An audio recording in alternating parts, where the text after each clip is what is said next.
So this week I've got the actual facts on what it costs to live in Phuket. I have a full year's data and I'm going to share it with you. No beating around the bush, no telling you lies about how it's the cheapest place on earth to live. No, I'm going to give you real information that may help you in your journey on choosing a place to reside.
Look at this amazing beauty, one of the many reasons we choose Phuket as a place to live.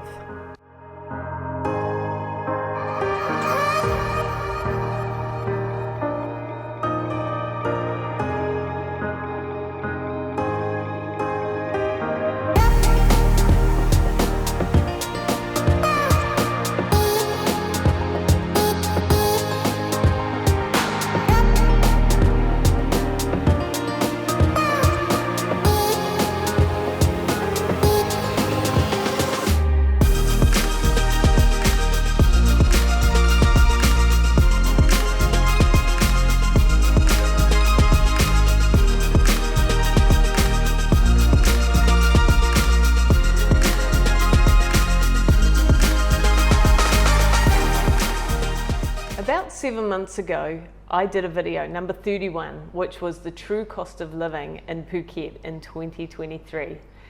Now we've been here for more than a year, so I've got a full year's actual data, and I thought I'd do a roundup of the no bullshit budget facts.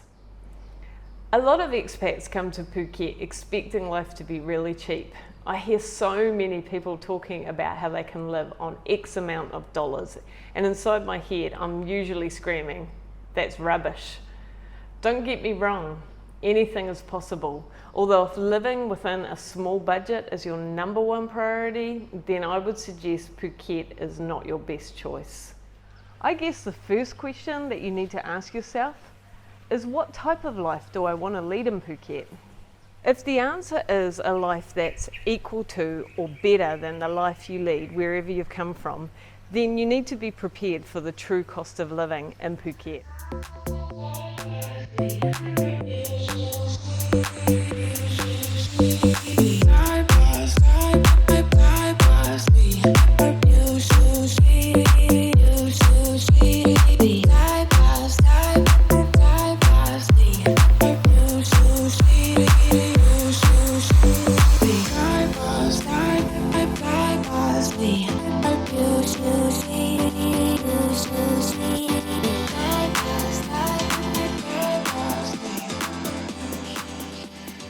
So there are a few things to consider while planning your budget for residing in Phuket, and this is my list.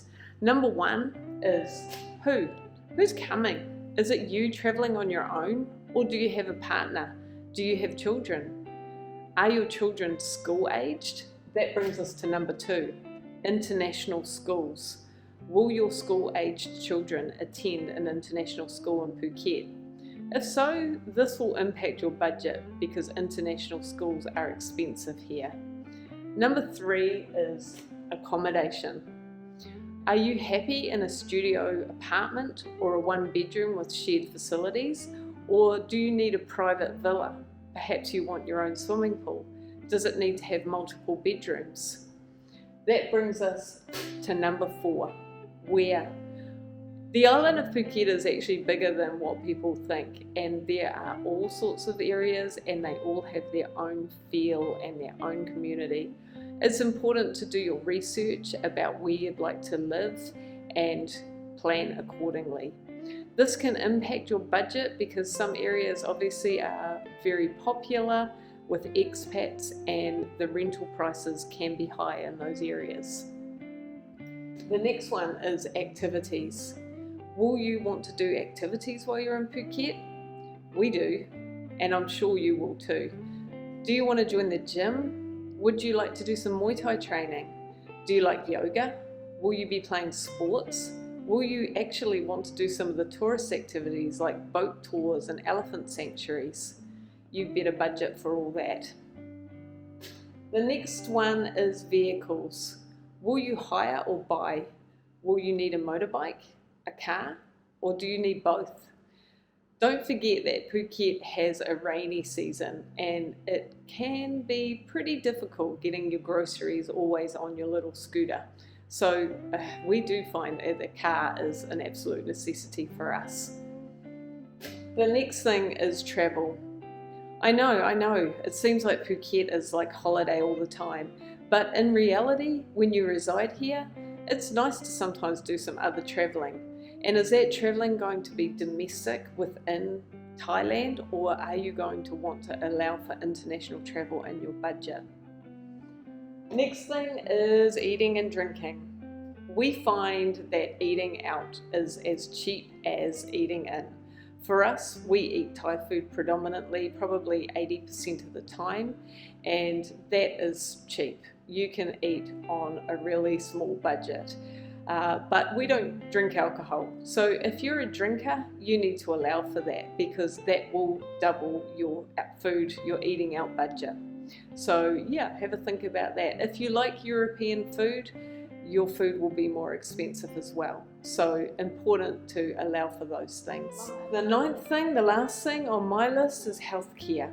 Are you going to have insurance or are you going to pay as you go? Unexpected things happen. They did for us, and we spent a lot more on healthcare than what we thought we would.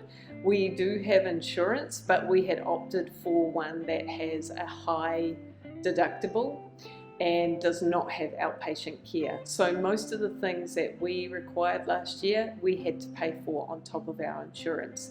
So yeah, just think about that carefully before making your decision. My data is specific to our situation. We are a family of 3 that originate from New Zealand and came to Phuket for the beautiful weather, beaches and lifestyle. Our desire was to have a life better than what we had in New Zealand, but we are not flamboyant or frivolous. We are non-drinkers. Dean and I eat predominantly Thai food, while our daughter Jamie prefers European food. Jamie attended an international school for half of the year and then did home learning. At Christmas she left Phuket and now lives in Melbourne. We did quite a few tourist style activities during the year, such as boat tours and elephant sanctuaries, and we went on a couple of road trips within Thailand and had a short trip to Bali. Dean also had a couple of days in Vietnam. We own our own car and we hire our motorbike. We eat out at restaurants most days. We rent a 3-bedroom swimming pool villa in the Rawai area. For the purpose of this video, I am going to deduct some expenses that are specific to us, such as the cost of hosting my 50th birthday party. The car section of this budget includes original car hire and any car maintenance that we have done since purchasing our own car. It does not include the car purchase price. I have excluded costs such as new camera equipment, Christmas presents, new pickleball paddles. I've left in some doctor's visits but excluded big costs that were exclusive to us. But I have left in some miscellaneous costs such as kitchenware, electrical appliances, etc. So let's get down to the nitty-gritty. This is the annual budget that we spent over January to December 2023, residing permanently in Phuket, Thailand. As you can see, the budget covers everything from fuel, groceries, dining out, to rent, power, mobile phone, other expenses such as our activities, opticians, dental, travel and medical insurance, personal cash, pocket money and school fees. So yeah, there you have it folks. The grand total for the year was $77,000 US. I have rounded up all my totals, but yeah, give or take $1,000, that's where you're at.